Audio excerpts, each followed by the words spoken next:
Hey folks, it's a bit past 1 a.m. It's like 1:11 a.m. right now.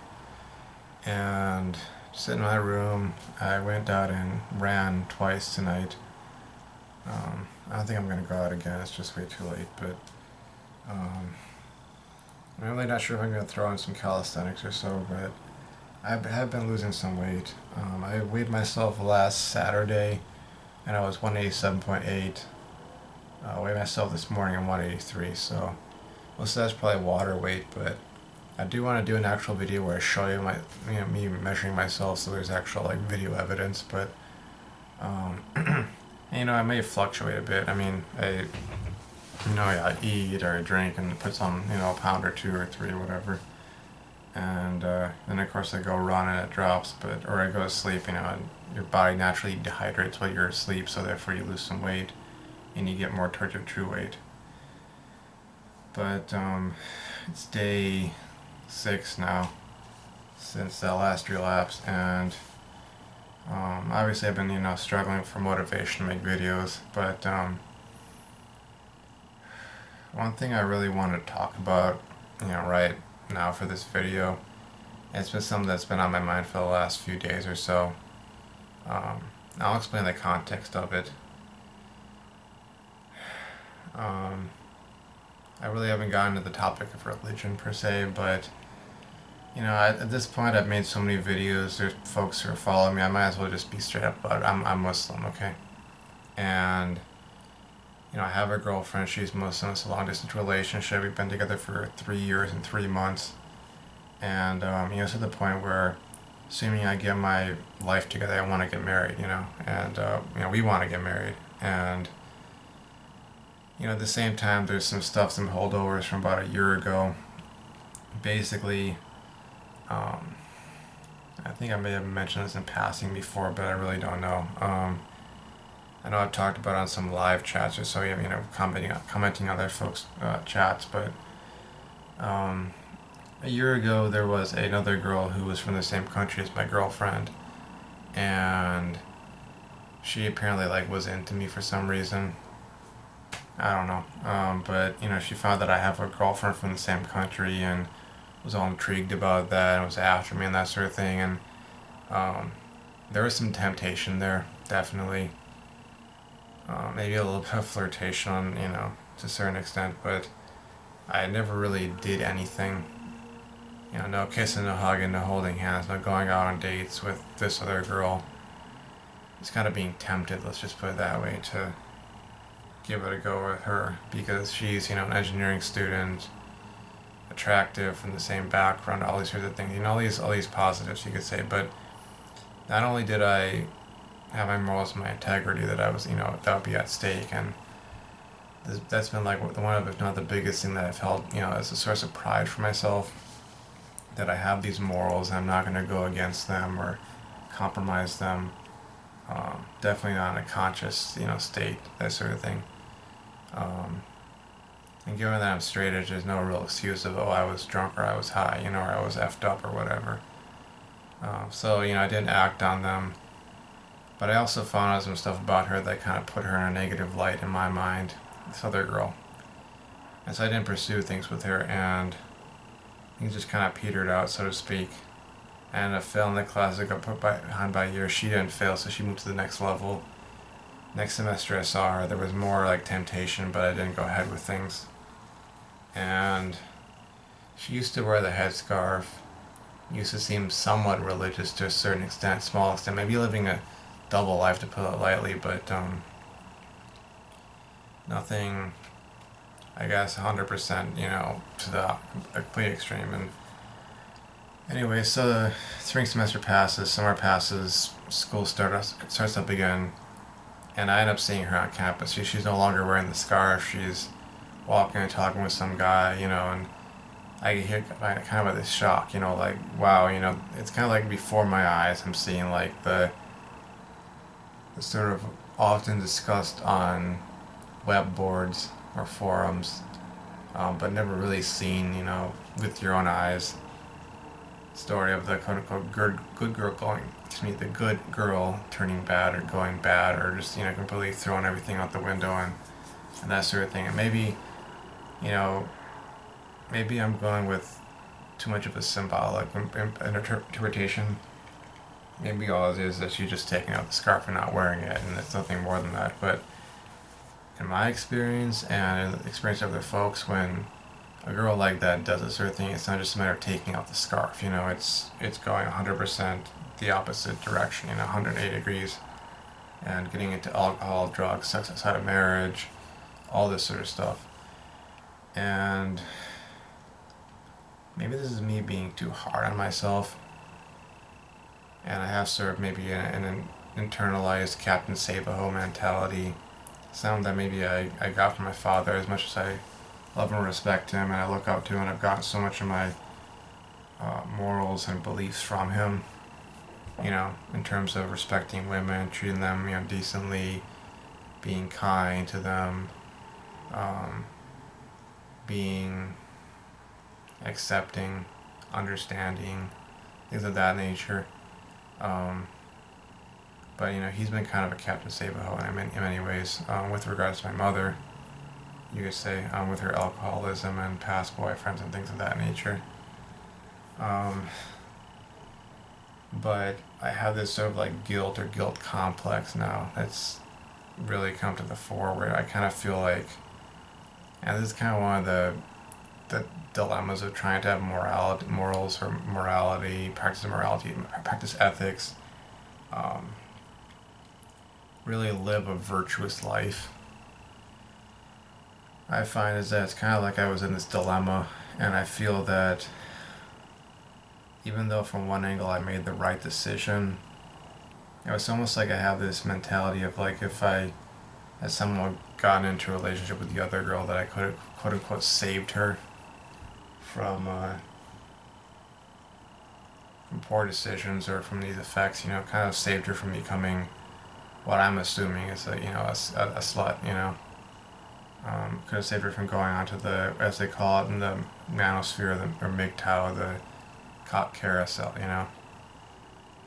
And again, I may be misinterpreting things. I may be going, oh, she doesn't wear the scarf, so therefore X, Y, to Z. Maybe X, Y, to Z are not true. I mean, I'm willing to admit to that possibility. I'm really hoping that's the case. It's like there are those times in life when you want to be wrong, because being right would mean that all these horrible things are true, and you feel like the cause is lost or whatever. But I feel like it's kind of like I said, it's really like, it's that hard part of trying to be virtuous, because it seems like no matter which way you go, you're going to be compromising something or falling short in some way. You choose to stay loyal, stay true to your girlfriend, your fiance, your wife, but in doing so, it's kind of like it's almost like it pushes the other person, the other girl in this case, into dangerous situations where she will inevitably be led astray, or her darker tendencies, amplified, and she'll end up in a sense spiritually, ethically, morally, perhaps even physically destroying herself, And it's like, I know, like, for instance, in the religion, if I have the means to, and the first wife is okay with it, I could have more than one wife, but I was never really raised, with that sort of thing in mind, per se. I'm not against it, but I was raised in a family where, like, my father waited till marriage, my mother, presumably waited till marriage, or at least thereabouts. I mean, it sounds to me like she had her boyfriends, but she never, did anything with them, which is why they became ex-boyfriends, Especially with everything, like even stories that she told me that she never told my father, that it was like, okay, clearly you weren't, a skank when you were younger, but there's obviously still the issues of exes from 40 years ago, that sort of deal. But I was raised in a family where it was, one man, one woman, and not that polygyny is wrong, but it's something that I don't know if I would have the training or the wherewithal to, do that, to be able to be fair to, wife one and wife two, and You know, I mean, for me, like, I'm waiting till marriage, so, you know, then again, it's also that whole deal of, you know, my soulmate and the one woman I've been waiting for, and I've been saving myself for her, and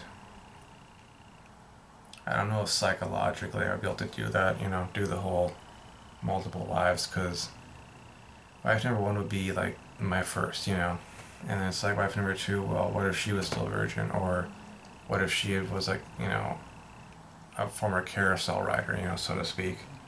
Um, would things still work out, even if I wasn't a virgin at that point, you know?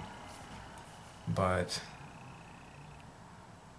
I've been having to really like process these emotions because it just really makes me sad for some reason.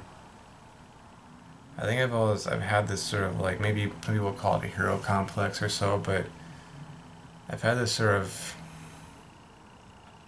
image of things, maybe even an image of myself where I wanted to like be the, and it's probably part of just being a man, you know, you want to protect. You want to protect the good women who haven't been corrupted, used, abused, broken, damaged. You want to protect them from all the bad guys, you know? And in doing so, you feel like your masculinity is, you know, um, acknowledged or um, affirmed, you know? That you did your job as a man, you know, you protected, you drove the wolf away from the door, you fought off the saber-toothed cat and protected your, you know, your tribe um, or the women of the tribe, you know. You went on and fought against the warriors of the other tribe and protected your tribe, that sort of thing. And so therefore you did your job as a man, and you can go to, you know, you can go to sleep at night knowing that, you know, you didn't fail, you didn't fall through, you didn't run, you weren't the coward, you didn't stand aside um, while evil was done. You know, it's like the saying that all that it takes for evil to triumph is for good men to do nothing. You know, and I kind of feel like I did nothing, and here it is. You know, and I mean, I don't know if I ever actually literally like, you know, end up in a spot where I'd be having a conversation with her. I really don't know like what would go down or what to say, you know, because part of me would be kind of angry, part of me would be really sad, part of me would just be awkward and uncomfortable. I really don't know. And a lot of this does really relate to Nofap for myself psychologically, because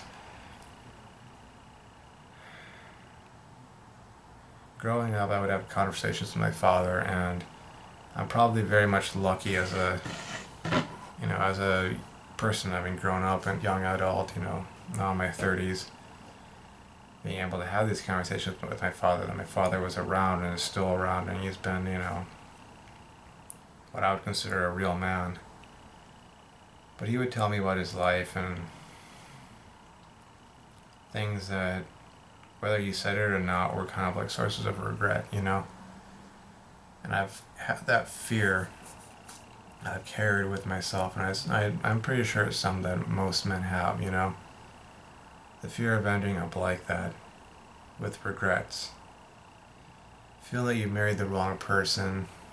Maybe if you hadn't been so, I don't know, obsessed with or gotten bent out of shape about certain things when you were younger, maybe you would have married the right woman. Maybe if you could have looked past or accepted X, Y, or Z things, maybe you would have married the right woman, and, you know, all these other bad things wouldn't have happened. Or you would have put your foot down and said, you know, I'm taking this promotion and we're moving to New Zealand or Australia or Germany or wherever, and I'm sorry there are problems in your family, honey, but we gotta do this, you know, and if you'd done that, then, oh, where would I be, you know? Um, but it kind of seems like with life you're always going to have regrets to a certain extent, unless you somehow are able to convince yourself otherwise, and I don't see that really as happening, because, you know, maybe it's just my over-analytical mind that can be really helpful when it comes to math, science, or engineering, or I'm sure, you know, if I went into the medical field, you know, as a doctor, being able to analyze things from multiple angles and really understand a problem in order to solve it. But, I feel like regardless of what path I would end up choosing with one thing or another, I'm going to have regrets. And I think this is related really to my PMO addiction because in terms of relationships, it's like if I was too afraid to ask a girl out, if I was too afraid of repercussions, with going on a date with this girl as opposed to that girl, or if I was too afraid of rejection or whatever, it's like PMO was there for me to fantasize about what if, I had gone and pursued that and things had happened a certain way and it was great, and being able to sidestep or dodge the fear, the negative possibilities. And as much as it allowed me to avoid those things, it's also inevitably led to those very things happening, the regrets that I was afraid of having, or the negative effects. And it just feels really bad.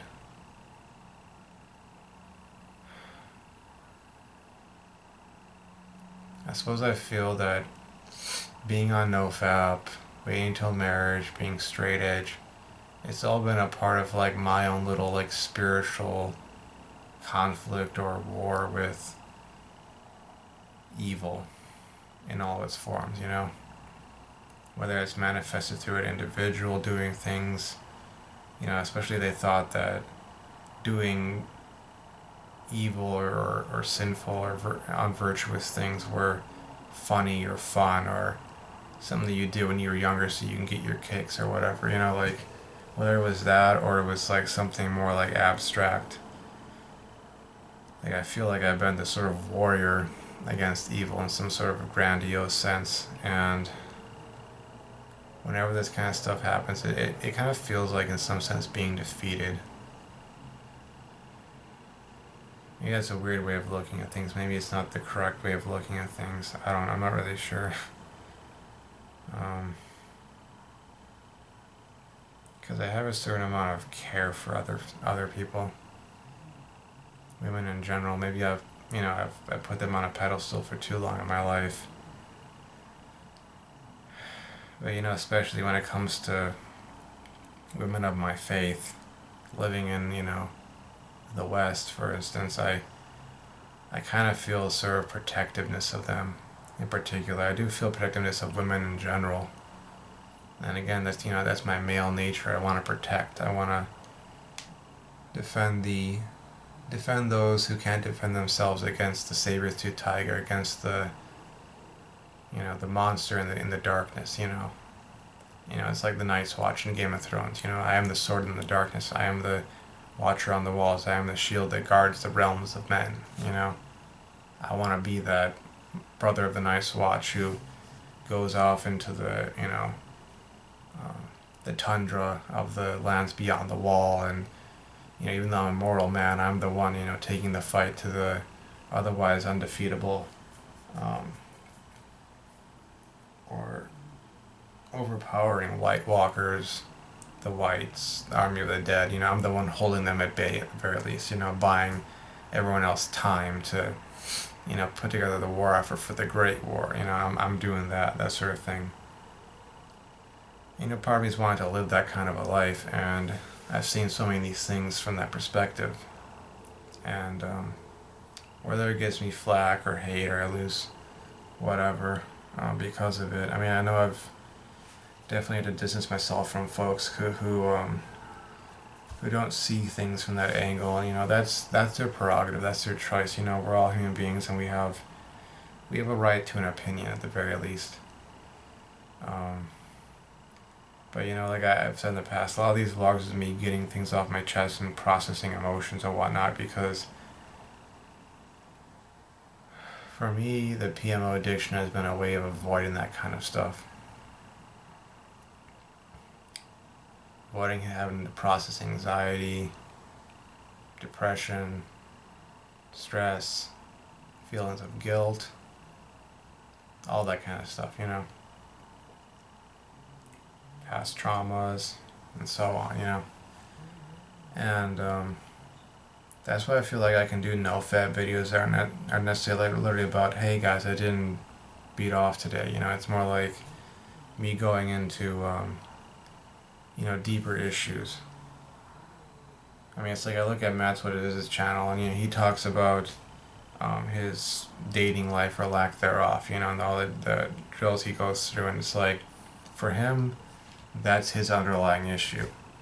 You know, if he got that out of the way, you know, likelihood is PMO wouldn't be a thing for him. He'd be out there dating, having a girlfriend. He wouldn't have any reason to go PMO. For me, it works differently. I mean, I have a girlfriend, but I have these other issues, and those other issues are the things that if I remove those out of the way, if I resolve them, if I somehow make my peace with them, or obliterate them, you know, from my life, I go through a process or a state of catharsis. Hence my name of my channel is Kesis Catharsis. You know, then I can get rid of this whole problem from my life. You know. And for others, it may be other things, you know, boredom, loneliness, you know, what have you. But anyways, that's how I'm feeling right now, and you know, I'm feeling that. And I had this sort of statement I summed up before. It was a couple days ago, but I'm trying to remember it. It's kind of like the price of virtue is that a combination of like the price of practicing virtue is that no matter which path you choose, you will have to compromise in some manner, and as a result, the virtuous man has his regrets, in part because he's virtuous. It was something like that, but you know, it's something that I have to live with, and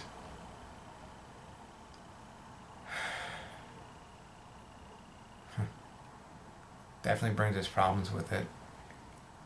But anywho, now it's about 1:30, and not really sure what much I have to say, but that is like my main thing that I'm dealing with right now that's causing me issues. You know, I've gotten over the chaser effect as far as I can tell. I've gotten over the whole not having motivation to do things. I've been running a lot. I've been doing intermittent fasting, cold showers. I've been cutting back on my caloric intake, you know, eating square meals as opposed to grazing all day long. So, you know, like I said, I've been losing some weight, which is good. But, anywho, I think that's it for me right now. So, yeah. Thanks for tuning into my content. Thanks for watching. Thanks for the comments and the likes and the subscriptions. Definitely helps to process these sorts of things. And, you know, as always, hope it helps someone out there. So, you know, at least some food for thought. So, anywho, see you folks around, and I'll upload this in a moment. Okay? Bye.